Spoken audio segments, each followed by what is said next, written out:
Welcome friends. Welcome to my channel Just for Student. আজকের চ্যানেলে আমি আপনাদের জন্য এক্সেলের নতুন একটি টিপস নিয়ে উপস্থিত হয়েছি।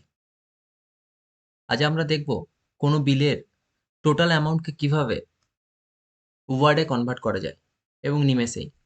শুধু একবার নয়, যতবার খুশি আপনি সেটিকে চেঞ্জ করতে পারেন।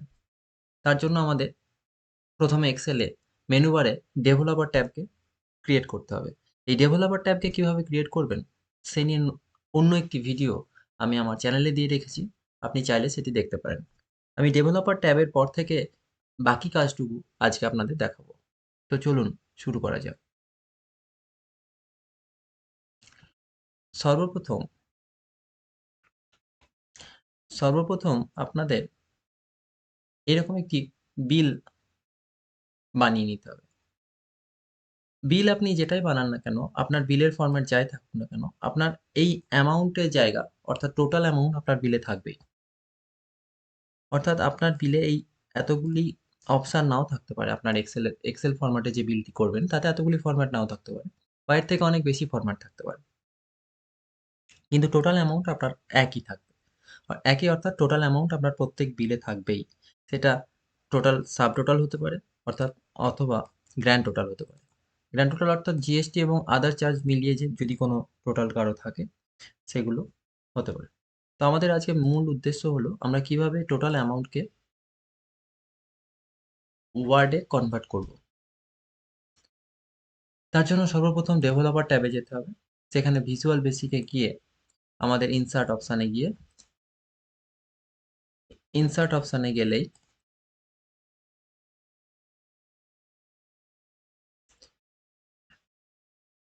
মডিউল, নতুন মডিউলে আমরা একটি কোডকে পেস্ট করব, যে কোডটি আপনি আমার ডেসক্রিপশনে পেয়ে যাবেন।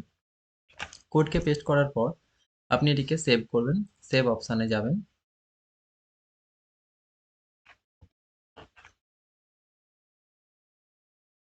জাস্ট মিনিট, আমার আগে থেকে সেভ করা থাকায় কোনোটাই সেভ নিচ্ছে না। আমি তার জন্য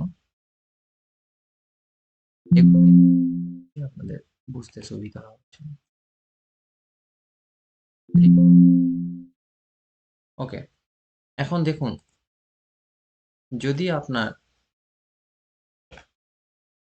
এসপি এই এসপি দেওয়ার সঙ্গে সঙ্গে স্পেল আপনার নাম্বার ফরম্যাটটি আপনার এক্সেলে চলে আসে, তাহলে জানবেন ওই ডেভেলপারের যে কাজটি ওটি আপনার আগে থেকেই করা আছে, অর্থাৎ কেউ করে রেখেছে। জেনারেলি কোনো এক্সেলে এটা থাকে না, এটা করে নিতে হয়। বোঝার জন্য আরেকটু এক্সাম্পল দিই, যেমন ধরুন এস লেখার সঙ্গে সঙ্গে দেখেছেন কতগুলি ফাংশন চলে আসছে আমাদের কাছে, অর্থাৎ এস দিয়ে যত ফাংশন আপনি দেখতে পাবেন। ঠিক তেমনই যদি আপনার স্পেল নাম্বারের ফাংশন থাকতো তাহলে SPELL লেখার সঙ্গে সঙ্গে আপনার চলে আসতো। নেই অর্থাৎ আপনাকে এটা করতেই হবে। তো চলুন আমরা মডিউলে ফিরে যাই। ইনসার্টে গেলাম।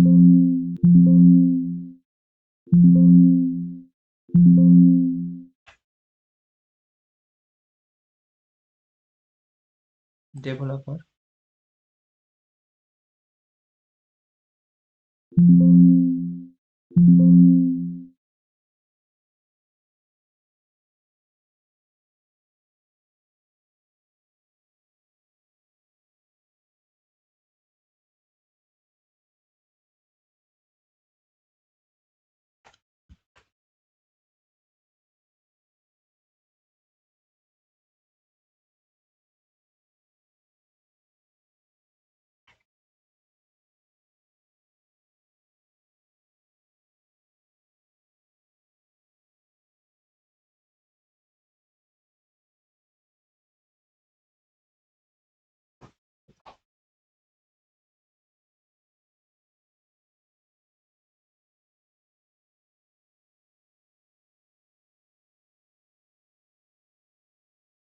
সেভ করার পর এখানে সেভ করতে গিয়ে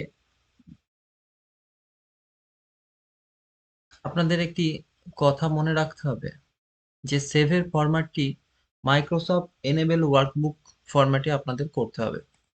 মাইক্রোসফট এনেবল ওয়ার্কবুক। যদি কারো এ বিষয়ে সমস্যা হয় তাহলে আমাকে কমেন্টে জানাবেন। তো আমাদের বিষয়টি সেভ হয়ে গেছে, আমরা ক্লোজ করব।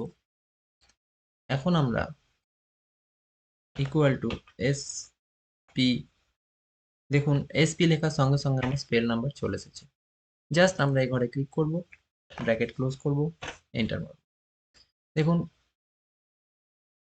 শুধুমাত্র এক ক্লিকেই আমার এখানে টোটাল অ্যামাউন্টটি কথায় চলে এসেছে। আমরা যদি এরপর বিলে কোনো চেঞ্জেস করি, অর্থাৎ এটা যদি 355 করি, অ্যামাউন্ট বেড়ে যাবে। এখানের অ্যামাউন্টও অটোমেটিক্যালি দেখুন বেড়ে যাচ্ছে। তো খুব সহজেই আপনারা এই স্পেল নাম্বারের মাধ্যমে আপনাদের বিলের অ্যামাউন্টকে কথায় লিখতে পারেন। আজ বন্ধুরা এই পর্যন্তই। ভবিষ্যতে আরো এই ধরনের ভিডিও নিয়ে আপনাদের সামনে উপস্থিত হব। ধন্যবাদ।